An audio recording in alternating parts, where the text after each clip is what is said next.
It's a bit chilly, but it is still funny.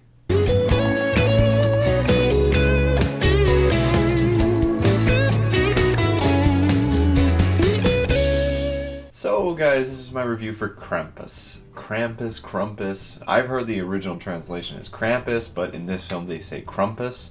But either way, this is a holiday horror movie about the alternate evil version of Santa, about a entity who does not give to children but punishes them. And this has actually been a movie that I've been excited for quite some time, ever since I saw the first trailer, because this looked like a really great idea for a movie. And it was directed and written by Michael Dowtry, who did the Trick or Treat horror movie, which I've constantly heard so much cult following for that film. I still have yet to see it, but I hear so much good about that movie, so I was like, well, okay, this must be good.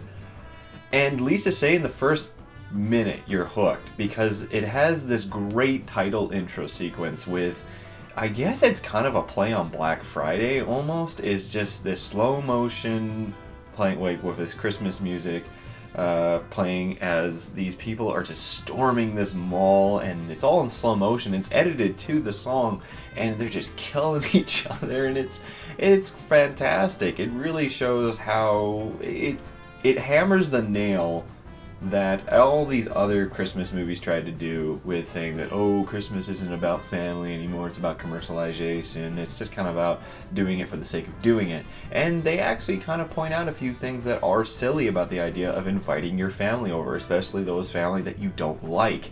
There's this conversation between Adam Scott, the dad, and his son, and he says, why do we invite them? It's just like, oh, don't worry, they'll only be here for 3 days. There's a lot of borrowing from both B horror movies in this film, as well as actually National Lampoon's Christmas Vacation. Because there's points where they will move through the day, like moving to the next day, there's this advent calendar that opens up. It's like, oh, this is just like National Lampoon's Christmas Vacation. So to see those movies mixed together into this horror film was actually really cool. And the major reason why I wanted to see it is I wanted to see the design of Krampus. Because you see him in the trailer kind of just like his big ass hooves, and him on top of this house, and least to say he is terrifying looking. And the fact that this movie is PG-13, it pushes itself. There's this weird doll slug monster thing that eats kids. It's so creepy. And the whole film is able to keep this consistent horror and comedy element throughout the entire viewing, which is great because usually you don't get stuff like that. Usually at one point it will switch between the two, and sometime in the later half it does lean towards horror more so, but there are still some comedic elements. Heck, there's even this backstory done with a CG claymation sort of style, which was great because that was completely out of the blue, but it was still worked with the film. So the thing that this film has is it actually has a heart to it. It actually has some emotional depth, which is rare for films like this. And I commend Michael Dowtry for putting in so many elements into a horror film and still keeping the general horror basis. And the thing that he does a lot too, he doesn't do it quite often. He does it maybe like a few times, but there's not that really loud music scare. If it does happen, it's not as booming. And if it does happen, it's not unnecessary. There's very few times where it's actually just done for the sake of just not doing it.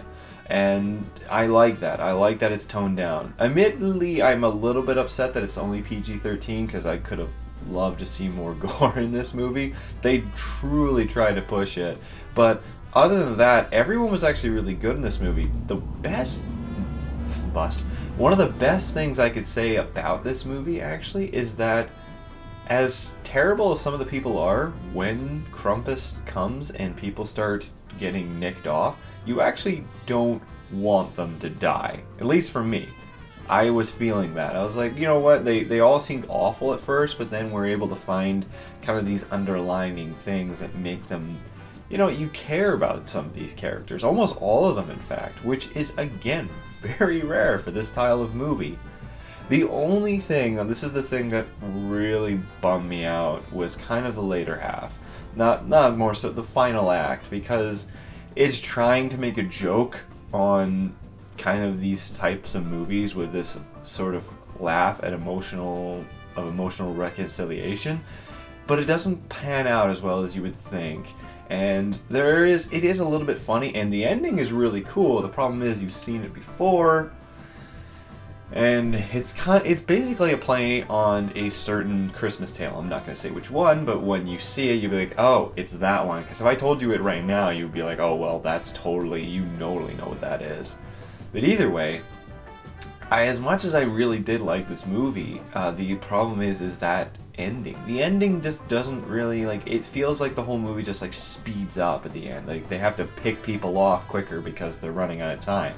So, for that, that is a bit of a downer on the movie, but other than that, I would say that the build-up, the comedy, the acting, the whole atmosphere of this movie is actually quite surprising. So in the end, I am going to give Krampus a 5 out of 7. I'm amazed. I really thought this movie was going to be bad, especially since they didn't give, like, I kept on looking on Rotten Tomatoes and there was no early critic consensus, which usually in the case of when they don't let critics see a movie beforehand, that usually means it's going to be bad.